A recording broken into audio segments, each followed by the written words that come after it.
transformation def ko fa. ñay transformer ay xale dañuy jël la. ñu ñëw ci industrie yi mën a joxe seen doole.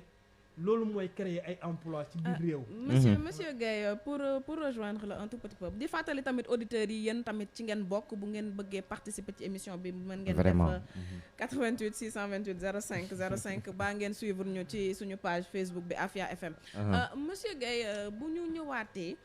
ci li nga daanelee léegi nii yaa ngi naan xale yi ci tool yi waaye ñun fii nii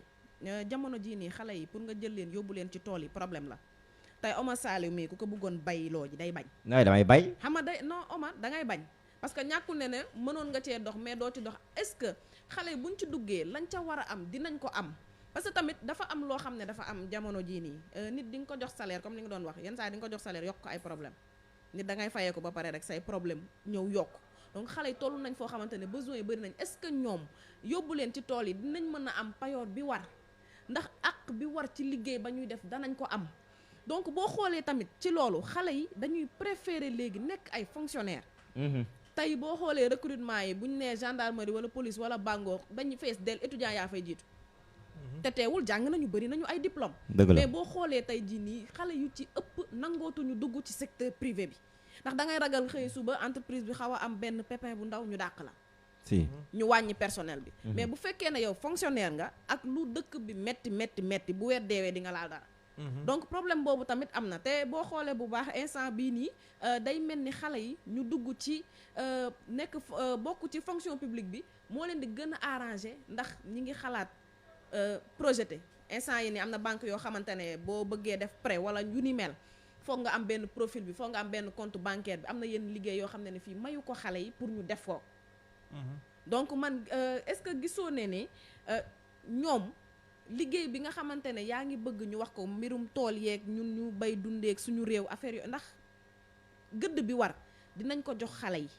ndax dina doon ay contrat wala ay liggéey la xëy wàcc dem xëy journée wala yu ni mel ndax loolu dafa mel ne arrangé tul kenn. xam nga ni nga ko waxee noonu ni xale yi bu ñu déggee recrutement fonction publique dañuy daw ñoom ñëpp. bu ñu déggee ni concours am na ñu daw ñoom ñëpp bu ñu déggee ni gendarmerie ubbi na concours ñu daw. école de police la même chose problème bi leen donc indi mooy li ma la waxoon sànq. On n'a pas industrialisé notre secteur secondaire gis nga secteur secondaire tant que industrialisé woo ko problème bi day am xale yi ñoom bu ñuy daw di dem ay Chine di dem ci mbëkk mi di wuti liggéey chaîne de valeur bi la ñuy toppi c'est-à-dire que fii lañ koy bayee de bay bi du problème bi benn xale ba ñu dem bi bayi mais amul garantie en fait Sénégal. joxuñu ko gëdd bi daal. waaw léegi nag su fekkoon ni fexe nañu ba ñoom du ñu toppi chaîne de valeur boobu noonu ñu créer ay industrie yoo xamante ni jaratul ñuy sonn xam nañ ñu carrément que ni li jóge tool ba ñun ñoo koy transformer suñu bopp. kon dañuy toog liggéey fii nii. léegi nag je pense que loolu moom du xale yi Sénégal rek la ñëpp la ñooy ñi nga xamante ni dañuy soxla confort social. ñoom ñooy dem ci wàllu fonction publique jàpp ni fonction publique dañu may mën a may benn confort boo xamante ni liggéey fayeeku ñàkk liggéey fayeeku moo am garantie mais inconvénient bi lan la manque de productivité ñun ñëpp gis nañu ni les entreprises publiques ak entreprise privée bu ñu juddoo noo boo demee 2 ans après entreprise privée bi fu mu mën a egg entreprise publique bi dafa egg même ci wàllu nit kiy liggéey ci privé moo gën a performant que kuy liggéey public parce que confort boobu am ci mooy nga gëm ni yow sa xel man de maa ngi fonctionnaire la ma toog sama kër mais sama bëñ day met dañ may fay ma dem dañ may fay bokkul ak yow mi nekk ci privé bi boo absenté tant que une pièce justificative ñu dagg la dañ lay dagg beneen bi mooy le privé demande des comment dirais-je résultats ñoom ils sont axés sur le résultat alors que public bi axé wul moom sur le résultat moom leen intéressé rek mooy c'est une entreprise privée ay concours moo koy dawal état bi da ciy jàpp ak yeneen dañ ciy jàpp ko ñoom soxlawuñu une productivité pour dire bañ ne ko ba ñi koy diriger lu ñu lay wax soxlawuñu bénéfice ñun xam nga kon un problème am na ayca boolo yow noo gisee loolu léegi man kay problème bi ni ma ko gisee mooy moom dafa doon dellu ci mbiruma ñu dooleel li nga xamante ne wala yaa ngi secteur de secondaire bi ni ci mel na mbay geeg affaire yooyu noonu ndax jàpp na ne loolu moo mën a soqali ab réew bu ñu gisee tey grande puissance yëpp ci loolu la ñu sukkandiku ba egg fi ñu egg mais monsieur Gaye est-ce que gisoo ni économiquement le Sénégal ñun dañu amul c'est-à-dire teg loxo gi nga xamante ne moom la ñu grande puissance yi teg loxo moo tax mënuñu dooleel li nga xamante ne mooy suñu secteur privé bi. ah loolu je pense que ni facteur puissance extérieure yi nga xam yéen tudd teg ñu loxo loolu moom kenn dootu ko waxati yaakaar naa même xale bi soogu juddu sax xaw a xàmmee tuuti boo ko waxee dina la ne Sénégal France ko moom loolu moom nekkatul débat loolu moo nekkatul débat léegi nag su fekkee ñun bëgg nañ génne ci cadran boobu leen nekk ñu ci mën a génne du xeex du dara leadership moo ñu ci mën a génne mooy ñi ñuy jiite ñu fexe ba assumer rôle bi ñu leen dénk ñoom mooy président taxaw ni man président laa kon leadership bi ñuy xaar ci man Sénégalais di xaar ci man foog ma matal ko sëkk amul ci sax li ñuy xalaat foog mu mat li mu doon fees place am ne li nga xamante ni mooy convention internationale dama leen di réviser man d'accord uma aussi ci activiste li ñuy wax France dégage man d'accord uma ci loolu parce que dañoo nekk ci benn dëkk boo xamante ni ci benn monde planétaire nous sommes dans l'ère de la mondialisation tey jii Sénégal mënatul dund en autarcie c'est impossible France dafa ñoo soxla ñu comme ñun ñu ko soxlaawee mais nañu fexe ba am fulla gu toll ne français bi ni muy fexe ba di ni ñu koy waxatee di xeex ay intérêt am ñun aussi ñu mën a xeex suñu ay intérêt et ça c'est important mooy ñu fexe ba suñu dirigeants yi gëm ni ñoom suñu ay mbindaan lañu mais pas le contraire ñun population bi ñu fexe ba gëm ni ñun ñii ñoo leen di fay mais pas le contraire mais fii rek ngay gis sénégalais buy romb ministre mel ni yàlla la gis fii rek ngay gis sénégalais mu romb député mel ni yàlla la gis fii rek ngay gis sénégalais di saraxu un fonctionnaire ba ci police parce que mbir bi bu ñu ko yóbbu ci kaw de ba ci police rek da nga fay dem pour légaliser da ngay am impression que ni sax yow wallaahi da nga leen war li ñu lay demander yow c'est comme si da nga leen war a saraxu pour am li nga soxla waaw donc man je pense que ni il faudrait ñu xoolaat suñu bopp te lan lañ ko mën a xoolaatee mooy ñun ñëpp kenn ku si nekk gis ni Macky Sall le président Macky Sall sama mindaan la man maa koy fay sama xaalis parce que man dañoo dagg si man ngir mën kaa jox moom li mu yor moomu ko xaalisu Sénégal la dañ kaa demander un résultat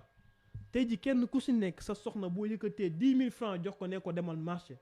bu ñëwee bu la toggalee loo xamante neexu la am nga droit neexu lu tax nga togg lii bu toggee bu neex nag am nga droit neexu yàlla na loxo bi wér ngir mu gën a am envie gën a def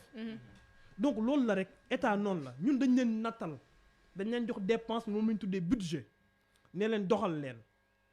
ci biir doxal boobu nag su fekkee gis nañ ñuy wane benn ñàkk fayda à l'endroit de l'étranger am nañ droit alerte leen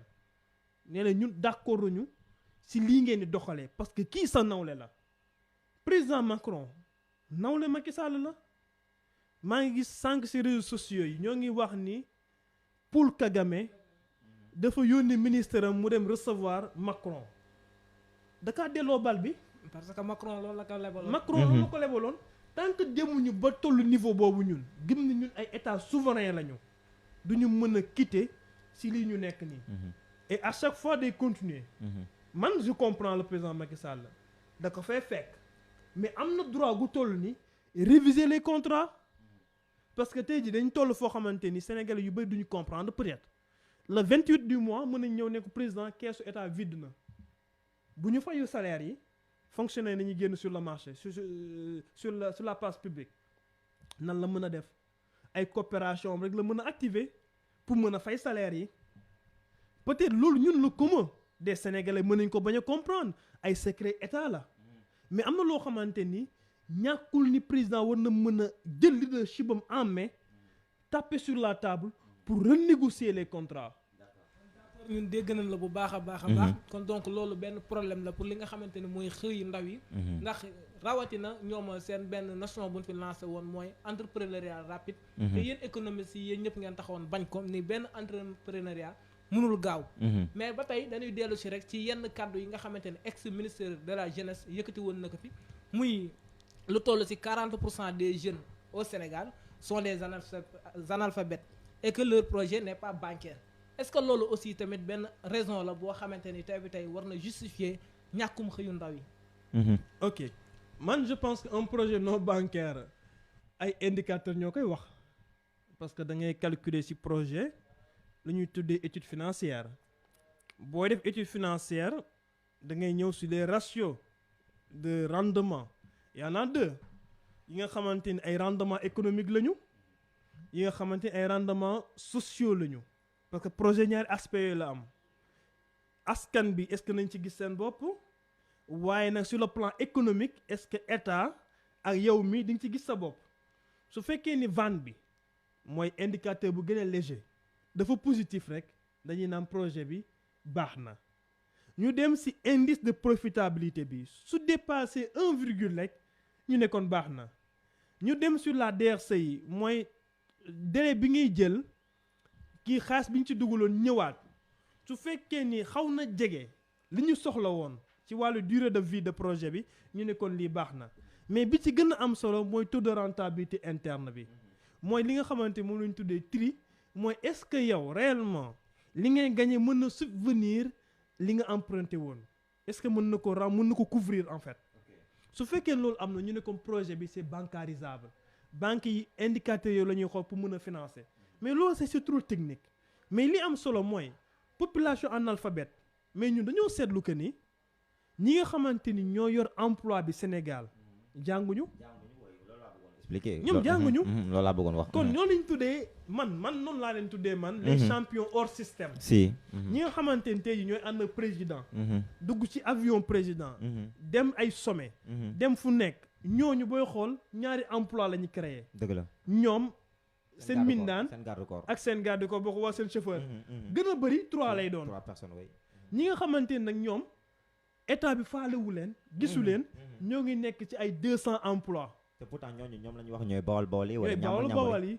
ñoom jànguñu sama benn xarit maa ngi koy nuyu muy oustaz Seydou Top. daf may faral di wax ni Babacar yéen daal li ngeen nekk ay caaxaan dëgg la. agrégé en économie dëgg mooy koo xamante ne saa bu xëyee génne poche am joxe dépense. si. man ma kooku la ñuy tuddee agrégé en économie. kon gëm naa ni man tey ji bu ñu waxee que ni suñu population jànguñu. lu am la. parce que tey ji dañuy seetlu que ni population Sénégal ñi ci war a jàng bëri na topp mais ñooñu nag ñoo sous-tendre suñu économie. tey ji ñooñu ñoo yoo xamante ni ñooñu créer ay emploi fii si réew mi. te ñooñu dugal xaalis bu bëri si réew mi. ñi tuddee nag les champions système nag mooy ñi nga xam ñoo yor costume yu rafet yi. dugg ci 4x4 yi di organiser ay panel di organiser ay sommet de l'emploi dem ay Radisson et ngeen permettre ma aussi ma lancer un alerte sur ñi nga xamante ñoo tuddee seen bopp les jeunes entrepreneurs man dafa am lu ma gëm. les jeunes entrepreneurs. ñoom ñoo créé ne dañoo am benn collectif bu tudd les jeunes entrepreneurs. waaw dem Radisson sol ay costume yu rafet woo jeunes yi di leen vendre loo xamante ni illusion la man damaa gëm ni quand on est jeune entrepreneur dafa am ay logique bu mu obéir mooy doo nelaw sa temps de sommeil day réduire carrément amoo jotu yenn yi wallaay parce que la réalité de l'entreprise c'est autre chose nekkul ci ay costume yu rafet nekkul ci ay photo yu rafet c'est descendre sur le terrain travail jour et nuit li nga xamante ni fonctionnaire bi dina ko def ci une semaine yow ci ñetti fan nga ko war a def ce temps de sommeil day diminuer dem ba toll ci 3 heures de temps par jour parfois même nga traverser ñooñu ñooy dem ba construire des entreprises performantes ba mën a recruter su fekkee nag jeune bi moo ngi toog croiser les bras gis ni ñii tudd nañ seen bopp ay jeunes entrepreneurs ñu leen gis ci ay hôtel ñu leen gis ci lu nekk dañuy jàpp ni ko l'entrepreneuriat peut être rapide. oui. monsieur Guèye fu mu toll nii nag waxtu bi daf ñuy bëgg a dab waaye balaa ñuy tëj rek man selon li ma dégg nga wax ko fi yëpp donc instant bii nii offre d'emploi yi nga xamante ne teg nañ ko ci table bi xale yi di ci daw donc mën nañ ne mën naa ko tuddee projet à court terme moo dafa nekk loo xamante ne du woy xale yi kon bu loolu jeexee xale yi dañuy dellu au chômage donc problème mu emploi des jeunes kon du fi gaaw a jóge ci su ma déggee bu baax ci say jàngat. ah su fekkee ni si logique bii lañ ko bëgg a defee de du fi gaaw a jugee te xaaju fi ba fiy jugee. mais aussi tamit bëgg naa aussi tamit mu tontu ci benn question boo xamante ni mooy